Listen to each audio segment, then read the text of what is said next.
Outra questão importante, volta para cá, olha só. A cobrança do obrigado principal é contada a partir do vencimento. Já a cobrança do obrigado secundário somente a partir do protesto.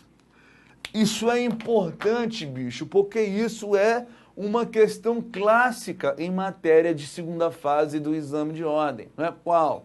A de você justificar se você precisa ou não de realizar o protesto para que você possa fazer a cobrança de determinado obrigado num título de crédito.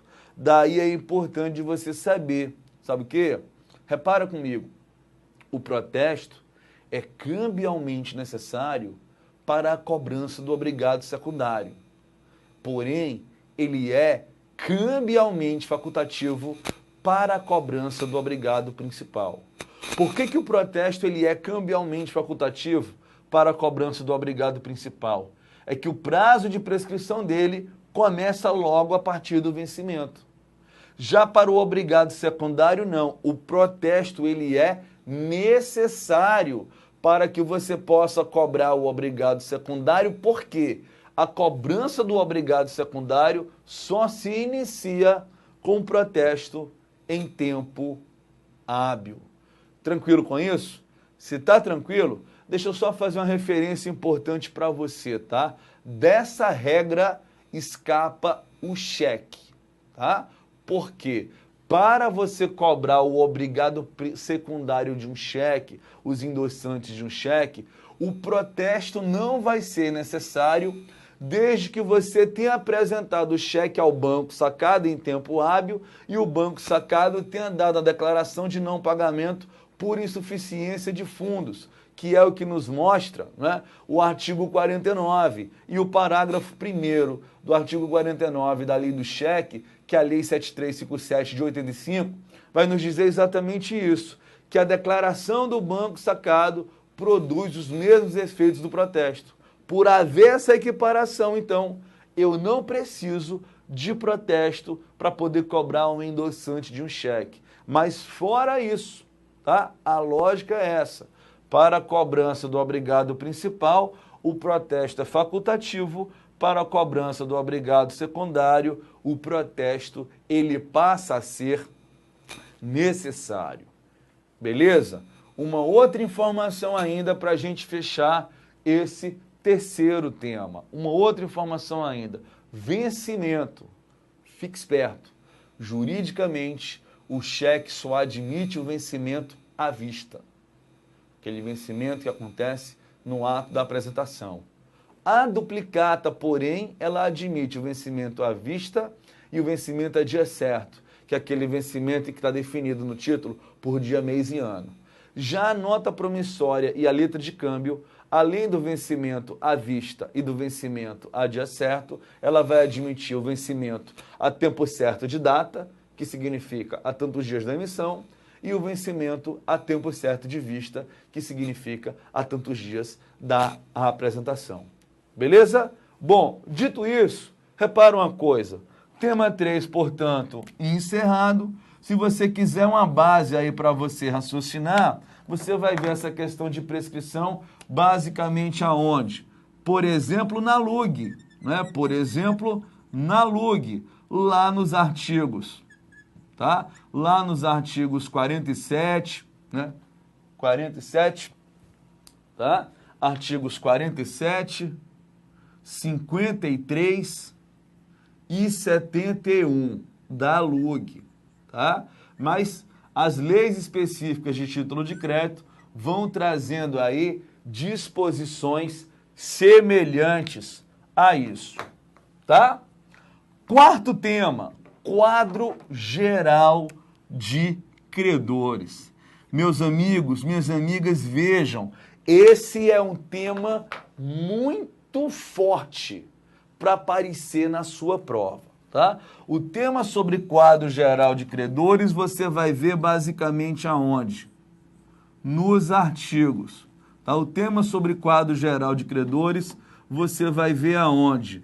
Nos artigos 84 e 83 da Lei 11.101, que eu quero, aliás, que você leia esses dispositivos legais nessa sequência, tá? Artigo 84 da Lei 11.101 primeiro, artigo 83 da Lei 11.101 segundo, tá?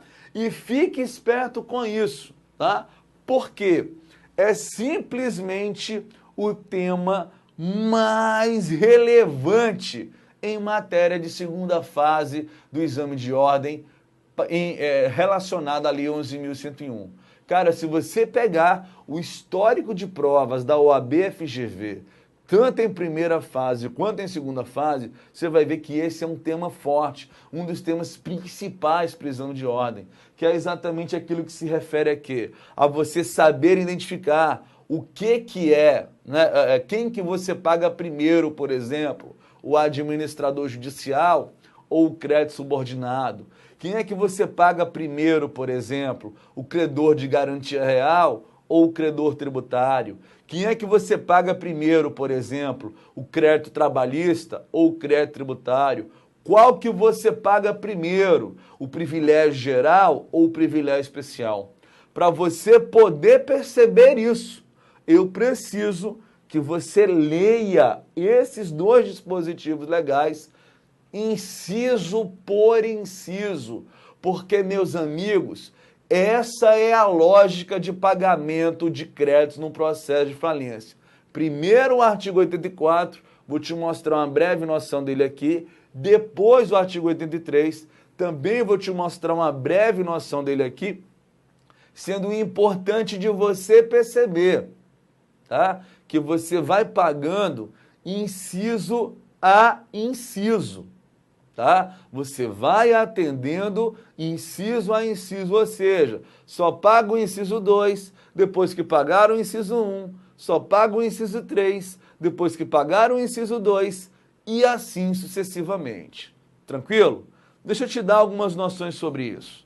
Repara uma coisa comigo. Vamos primeiro ao artigo 84 da Lei 11.101.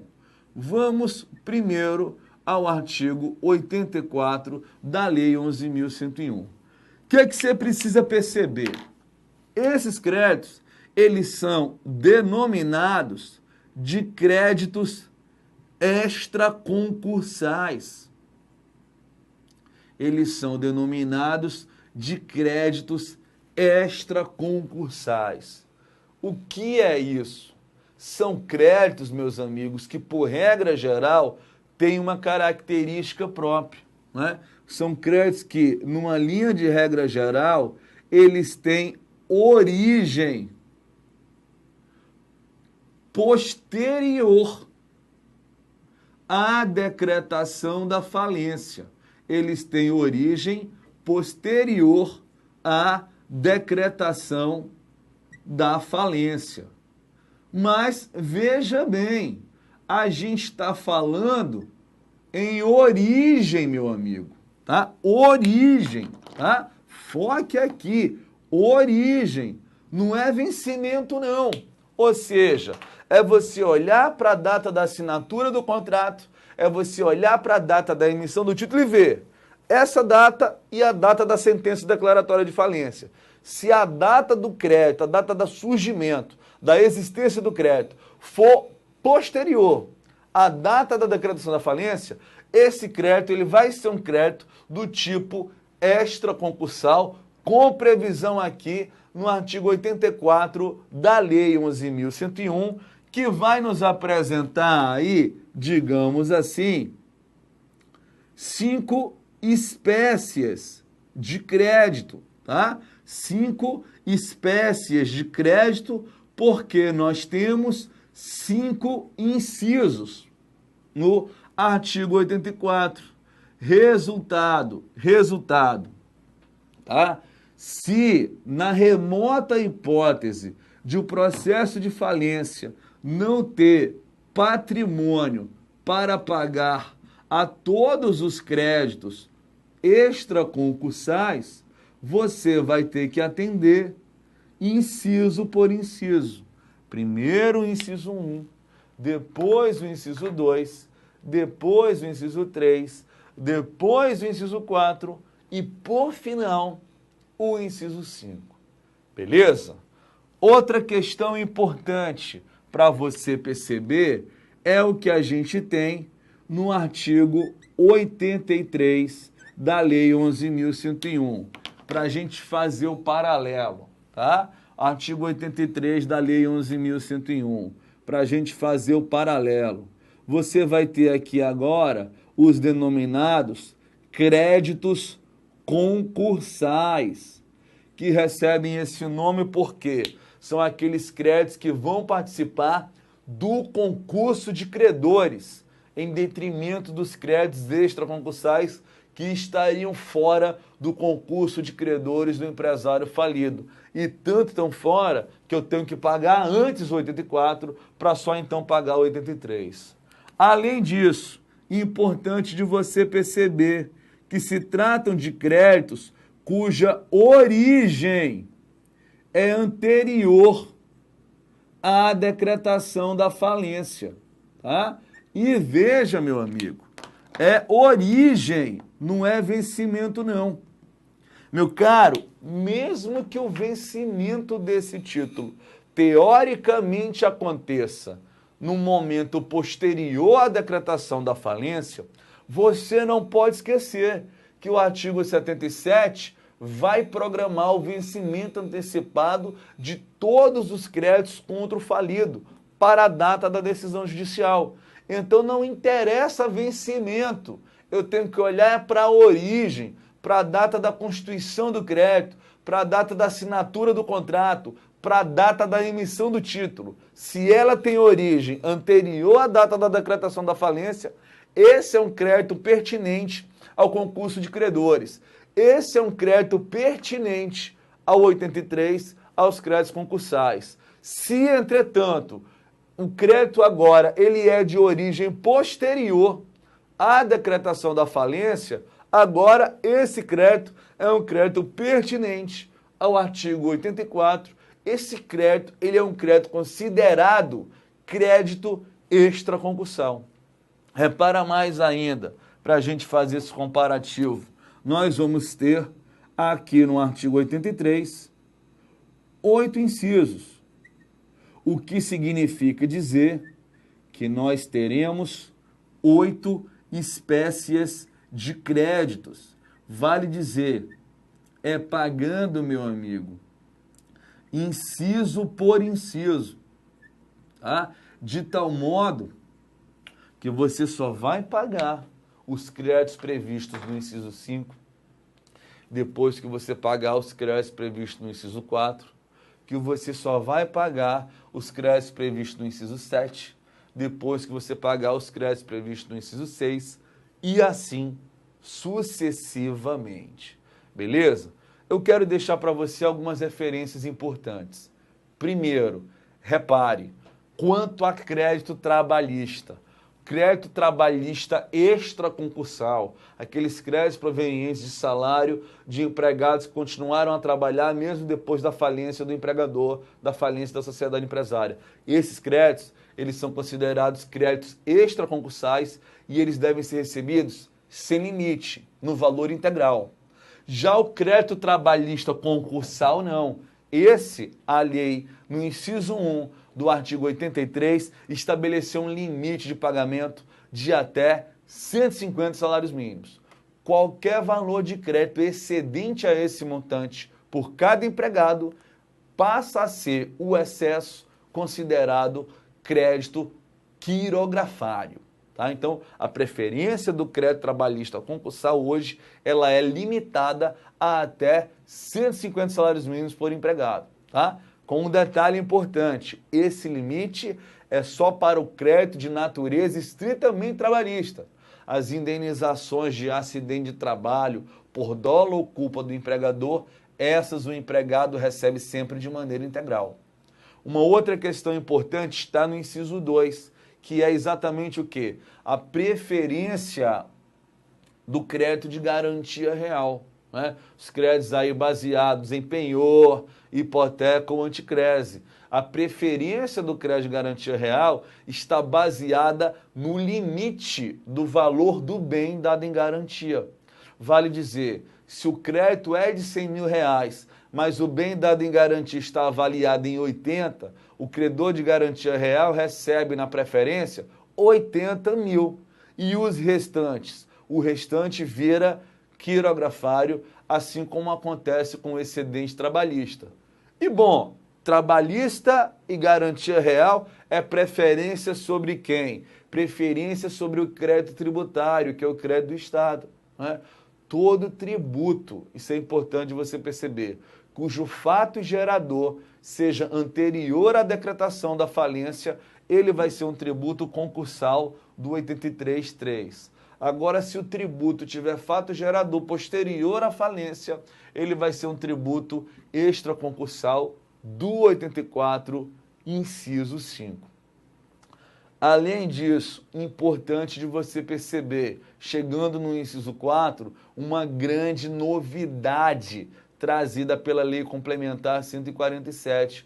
O inciso 4 vai nos mostrar os credores de privilégio especial, né? Que é aqueles credores que, teoricamente, pelo menos de um ponto de vista conceitual, eles têm uma vinculação com o bem específico para fins de pagamento em razão de alguma previsão legal.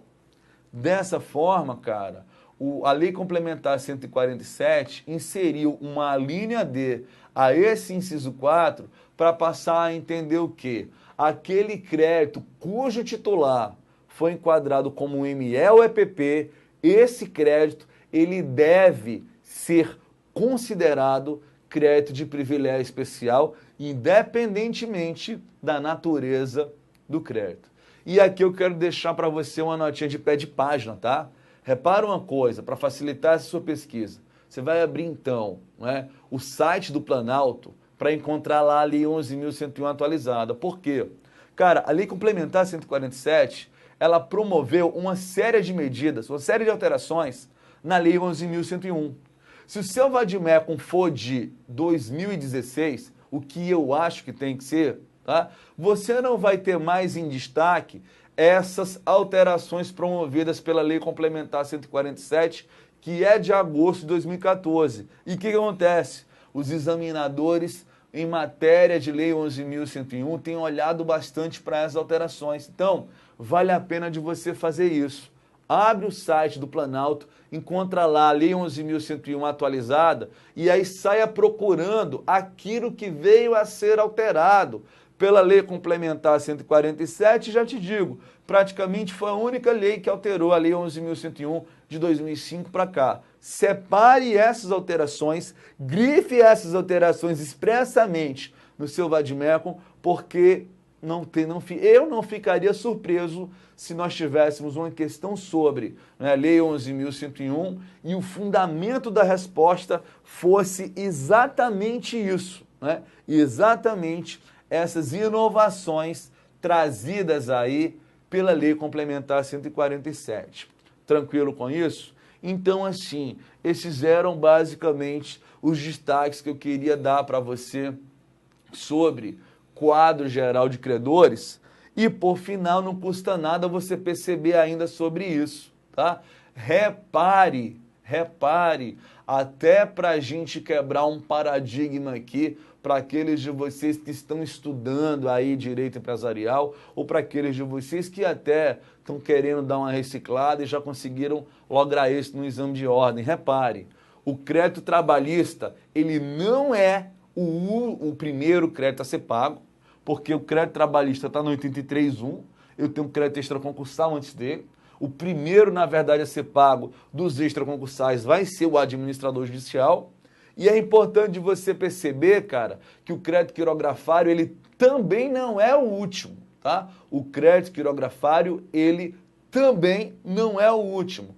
Para baixo do crédito quirografário, eu tenho os créditos subquirografários, as multas contratuais ou por infrações legais, e eu tenho um subordinado, esse sim, o último crédito daquele processo de falência, cuja lei dá até um exemplo para a gente, créditos aí que os sócios ou que os administradores têm em face da sociedade. independentemente do tipo de crédito, crédito de sócio de administrador é o último a ser pago, né? Afinal de contas, né, o dono do barco, o sócio e o seu capitão o administrador devem ser os últimos a pularem do barco, portanto, os últimos a receberem. Beleza? Próximo tema pra gente, tá? E aí eu gostaria então que você ficasse esperto com isso. Tema 5, que você ficasse esperto com isso. Titularidade sobre a patente, notadamente os artigos 88 a 92 da Lei 9279 de 96, tá? 88 a 92 da Lei 9279 de 96. Meu caro, minha cara, a questão aqui, sabe o que é? Imagina, você está diante de um laboratório farmacêutico que contrata um renomado químico, um renomado cientista que tem o objetivo de quê? Que tem o objetivo de conduzir um projeto de pesquisa a fim de encontrar a cura para determinado câncer. E aí surge a pergunta, de quem que deve ser a titularidade dessa patente? Do químico? Do laboratório? Dos dois? Como é que funciona isso? Repara uma coisa aqui comigo. Por regra, como o químico foi contratado num regime de contrato de trabalho, num regime de contrato de prestação de serviço, pouco importa, mas ele foi contratado para conduzir essa pesquisa, se ele encontra, né, se ele cria, né, se ele inventa esse medicamento para a cura do câncer nessa pesquisa, repare que o químico não fez mais do que a atividade para a qual ele foi contratado. Por isso é que, por regra geral, neste meu exemplo, a patente deve ser de titularidade do laboratório farmacêutico, ou seja, finalizados os trabalhos do químico, o laboratório farmacêutico então vai pegar aquilo e deve encaminhar para o INPI a fim de conseguir, né, a liberação de uma carta patente para que ele, laboratório farmacêutico, explore aquilo de maneira monopolística, pelo prazo de vigência da patente. Tá? Agora, marque bem isso. Se houver uma contribuição pessoal de alguém, né, seja de alguém contratado no regime de contrato de trabalho, seja de alguém contratado por prestação de serviço, ou até mesmo em contrato de estágio, se houver uma contribuição pessoal que estava, por assim dizer, fora do script, fora do planejamento, e essa contribuição pessoal foi justamente aquilo que deu margem à invenção do medicamento, neste caso, da contribuição pessoal, a patente passa a ser comum dos dois. A patente precisa ser dada de maneira comum ao laboratório farmacêutico e ao empregado que deu a contribuição pessoal. Porém, se o objeto da patente ele é descoberto fora do ambiente de trabalho, sem as informações e materiais aí oriundas do contrato de trabalho, é descoberto, é inventado diretamente pelo próprio empregado, sem fazer uso de nenhum tipo de material do empregador. Neste caso, a patente ela deve ser exclusiva do empregado, no meu exemplo do químico. Tá? Então, fique esperto com isso, porque a depender do caso concreto, ora a patente vai ser exclusiva do empregador, ora a patente vai ser exclusiva do empregado, ora a patente vai ser comum aos dois, cabendo por final perceber que qualquer invenção que o empregado apresente ao INPI a título de patente se considera a título de patente em até um ano após a extinção do contrato de trabalho, se considera inventado dentro do prazo de contrato de trabalho, dentro do ambiente de trabalho, de maneira presumida, tá? Fique esperto com isso.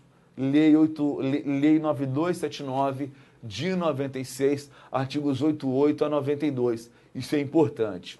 E para finalizar o nosso papo, espécie de marcas. Para finalizar o nosso papo, espécie de marcas. Importante, cara, de você perceber isso por final, né?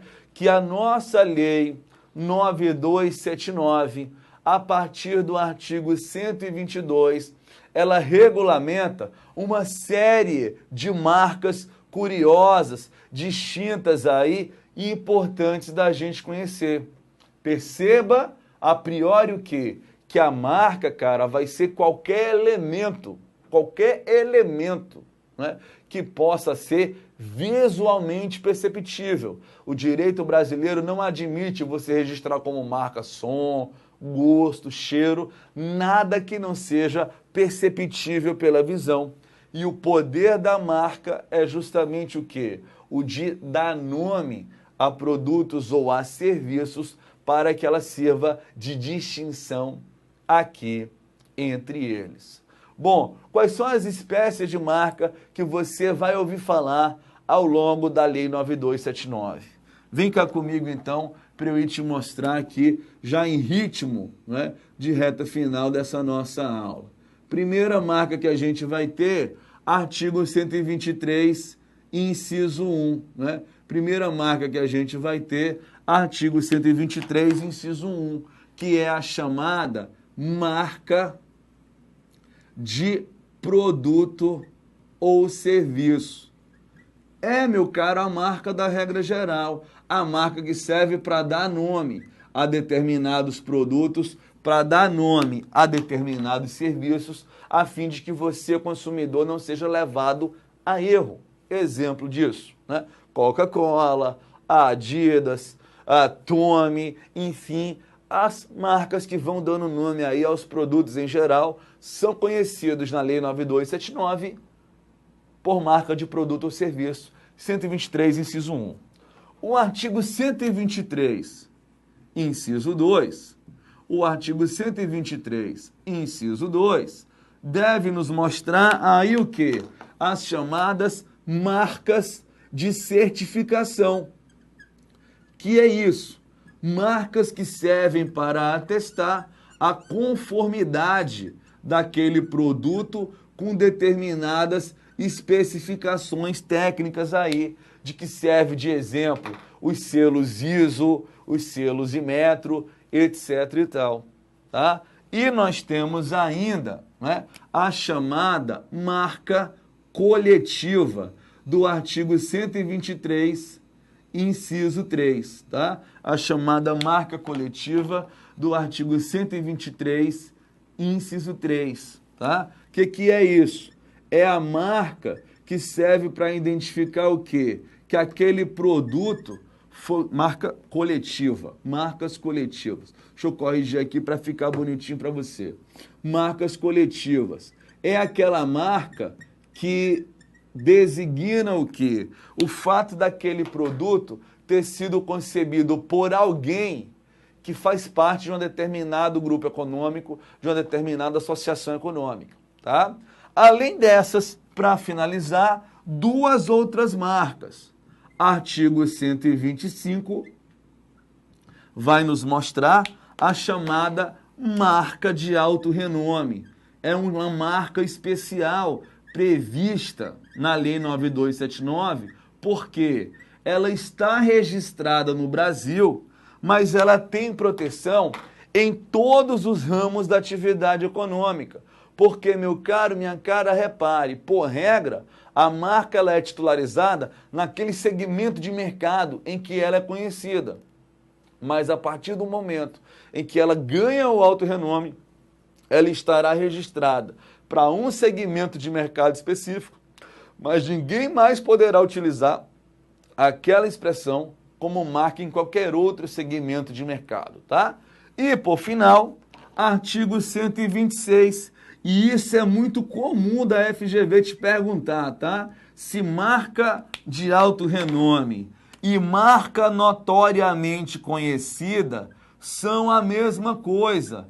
a sua resposta tem que ser pela negativa. São marcas distintas, tanto é que estão em fundamentos legais distintos.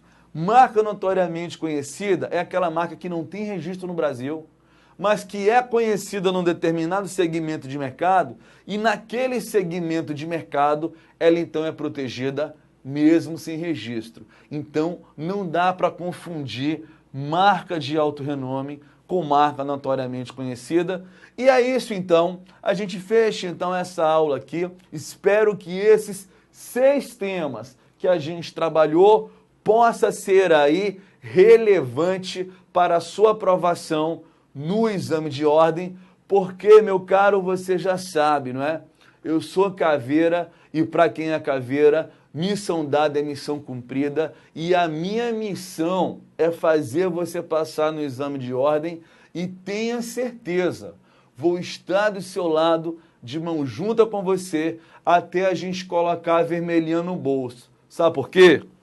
Nós somos o AB, estamos aqui para mudar a sua vida. Valeu!